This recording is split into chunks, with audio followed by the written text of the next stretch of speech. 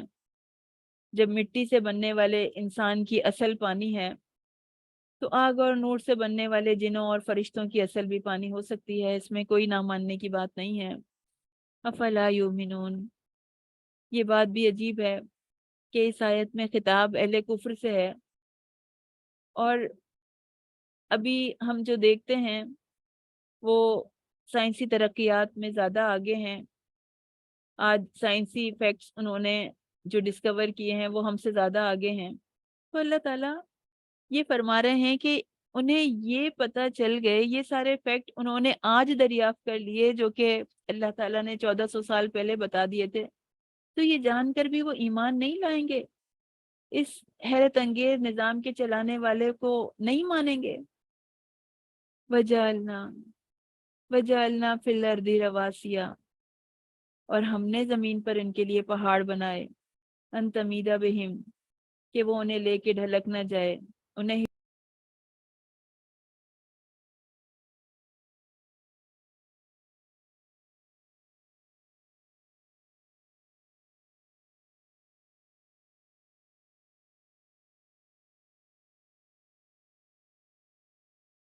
وجعلنا فیہا رواسیا، رواسی راسیت ان کی جمع ہے، زمین میں گڑھے ہوئے ہیں، پہاڑوں کی بات کی جا رہی ہے۔ قرآن میں پہاڑوں کا تذکرہ بار بار آتا ہے، ایکسٹرا آرڈنری طور پر۔ پہاڑوں کو اللہ تعالیٰ نے عظمت اور طاقت کی علامت بن کے متعارف کرایا۔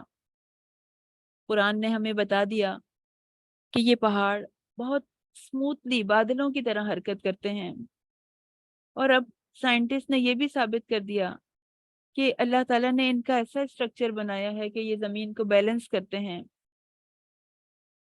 قرآن ہمیں بتاتا ہے کہ پہاڑ حضرت داؤد علیہ السلام کے ساتھ اللہ کی حمد کرتے تھے، اور آج بھی پہاڑ یقیناً اپنے رب کی تعریف کرتے ہیں، جیسے کائنات کی ہر چیز اللہ کی حمد کرتی ہے۔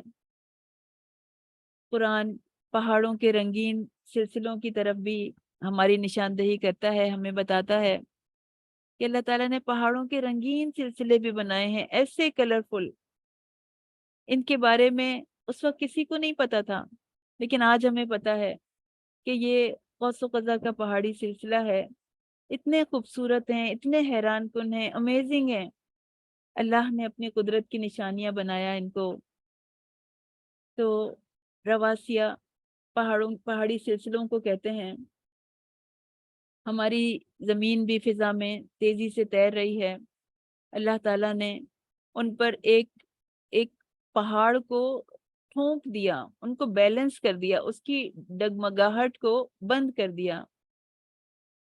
تو اس میں بھی آتا ہے، سورہ نبا میں بھی اور بہت جگہ پر آیا ہے قرآن میں، کہ کیا یہ واقعہ نہیں ہے علم نجل الارض مہادا والجبال اوتادا، کہ ہم نے زمین کو فرش بنایا اور پہاڑوں کو میخیں بنایا۔ تو پہاڑوں کو میخوں کی طرح بنایا گیا ہے، کیلوں کی طرح۔ اوتادا کا مطلب خیمے گاڑنے والی کیلیں، اور آج کی ماڈرن جیولوجی بھی اس بات کی تائید کرتی ہے کہ پہاڑ کا بیشتر حصہ زمین کے اندر ہوتا ہے، صرف تھوڑا سا ہمیں نظر آتا ہے۔ تو سینکڑوں میل تک پھیلے ہوئے یہ سلسلے ہیں۔ احادیث سے بھی ہمیں پتہ چلتا ہے کہ زمین کو جب پیدا کیا گیا تھا تو وہ ڈگمگاتی تھی، ہچکولے لیتی تھی، تو اللہ تعالیٰ نے اس کے اوپر پہاڑ رکھ دیے، ترمذی کی حدیث ہے۔ تو اللہ تعالیٰ ہمیں اپنی قدرت کی نشانیاں دکھا رہا ہے، کائنات کی نشانیاں ایمان کو تازہ کرتی ہیں۔ اللہ تعالیٰ فرما رہے ہیں وَجَعَلْنَا فِيهَا فُجَاجًا سُبُلًا لَعَلَّهُمْ يَهْتَدُونَ، اور ہم نے اس میں کشادہ راستے بنائے۔ جب انہی پہاڑوں کے اندر ندی نالے نکلتے ہیں، پھر دریاؤں کے ساتھ ساتھ راستے بنتے چلے جاتے ہیں، اور بڑی اہمیت ہوتی ہے ان راستوں کی۔ لَعَلَّهُمْ يَهْتَدُونَ، دنیا میں بھی صحیح راستہ مل جائے، آخرت کی کامیابی کا راستہ پالیں۔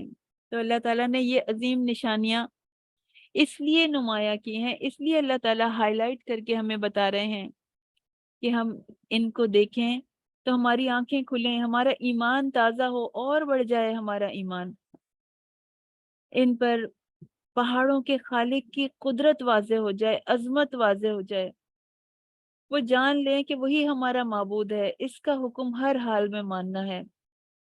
اس زندگی کو، جو ہماری زندگی کو، ہم نے اپنی زندگی کو تابع کرنا ہے، اس کے حکم کے مطابق، اس کی رضا کے مطابق گزارنا ہے۔ تو جو ایسا کرے گا لعلہم یہتدون، ہدایت پالے گا، اللہ تک پہنچنے کی راہ پالے گا۔ وجعلنا وجعلنا السماء سقفا محفوظا، اللہ تعالیٰ نے آسمان کو محفوظ چھت بنایا ہے۔ زمین کے چند عجائب کا ذکر کرنے کے بعد اللہ تعالیٰ آسمان کے عجائب کی طرف متوجہ کر رہے ہیں۔ فرمایا کہ آسمان کو محفوظ چھت، سقفا محفوظہ بنایا۔ وَهُمْ مَنْ آیاتِهَا مُورِدُونَ، اور وہ اس کی نشانیوں سے منہ پھیرنے والے ہیں۔ لوگوں کی بنائی ہوئی چھوٹی سی چھتوں میں، دیواروں میں، یعنی وہ جو دیواریں ہیں، چھتیں ہیں، یہ ستونوں کے بغیر قائم نہیں رہ سکتی ہیں، گر پڑتی ہیں، چور ان میں ان کو توڑ کر آ جاتے ہیں۔ لیکن اللہ تعالیٰ نے آسمان اور زمین کو ایک ایسی چھت بنائی ان کے اوپر، آسمان کو ایسی چھت بنا دیا زمین کے اوپر جو بغیر ستونوں کے قائم ہے اور گرنے سے بھی محفوظ ہے۔ آسمان سے کوئی نقصان دہ چیز نیچے آ کے نہیں گرتی، اللہ تعالیٰ نے پورا سسٹم بنایا ہوا ہے، حفاظت کرتا ہے یہ، اور اس سے ایسی چیزیں اترتی ہیں جو کہ زندگی کو قائم رکھنے والی ہیں۔ سورج کی روشنی آتی ہے، حرارت آتی ہے، چاند ستاروں کا نور آتا ہے، بادل نظر آتے ہیں، بارش آتی ہے، ہوائیں آتی ہیں، فرشتے اترتے ہیں، اللہ تعالیٰ کی بے شمار نظر نہ آنے والی رحمتیں اترتی ہیں، اور شیاطین کی مجال نہیں ہے کہ وہ اس سے کچھ چرا کے لے جائیں۔ شہاب ثاقب کے ذریعے سے ان کی حفاظت کا بہترین انتظام کیا گیا، اور پھر ہمیں یوم الآخرہ یاد دلایا جا رہا ہے، جو وہ دن جو قریب ہے، ہم سے آنے والا ہے۔ وَنَدْعُ الْمَوَازِينَ، اور ہم قائم کریں گے موازین کو، ترازی کو، موازین القسط، انصاف کے ترازو کو، لیوم القیامہ، قیامت کے دن، فلا تظلم نفس شیئا، پھر کسی پر کوئی ظلم نہیں کیا جائے گا۔ رسول اللہ صلی اللہ علیہ وسلم نے ارشاد فرمایا کہ قیامت کے روز میزان، یعنی میزان میں اعمال کا وزن کیا جائے گا۔ یہ میزان اتنے بڑے ہوں گے، اتنے وسیع ہوں گے کہ اگر ان میں آسمان اور زمین کو بھی تولنا چاہیں تو وہ بھی اس میں سما جائیں گی۔ اور وَإِنْ كَانَ مِثْقَالَ حَبَّةٍ، اگر ایک دانے کے برابر، من خردلین، رائی کے دانے کے برابر بھی اگر عمل ہوگا، آتَيْنَا بِهَا، تو ہم اس کو لے آئیں گے، وَكَفَى بِنَا حَاسِبِينَ، اور ہم حساب لینے کے لیے کافی ہیں۔ مسند احمد میں ترمذی کی ایک حدیث ہے، یہ غریب حدیث ہے۔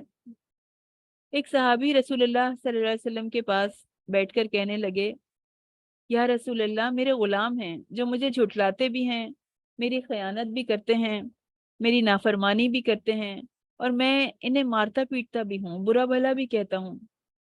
تو نبی کریم صلی اللہ علیہ وسلم نے فرمایا کہ اگر تمہاری سزا ان کی خطاؤں کے برابر ہوئی، ان کی غلطیوں کے برابر ہوئی تو تم چھوٹ گئے، تو نہ عذاب ملے گا نہ ثواب ملے گا۔ ہاں، اگر تمہاری سزا کم رہی تو اللہ تعالیٰ تمہیں اپنے فضل سے اور نوازے گا، اور اگر تمہاری سزا ان کے کرتوتوں سے بڑھ گئی تو تم سے اس بڑی ہوئی سزا کا انتقام لیا جائے گا۔ یہ سن کر وہ صحابی رونے لگے، چیخنا شروع کر دیا۔ حضور نے فرمایا، اسے کیا ہو گیا؟ کیا اس نے اس آیت کو نہیں پڑھا؟ وَنَدْعُ الْمَوَازِينَ الْقِسْطَ؟ تو یہ سن کر ان صحابی نے کہا، یا اللہ، یا رسول اللہ، ان معاملات کا سن کے تو میرا جی چاہتا ہے کہ میں اپنے تمام غلاموں کو آزاد کر دوں،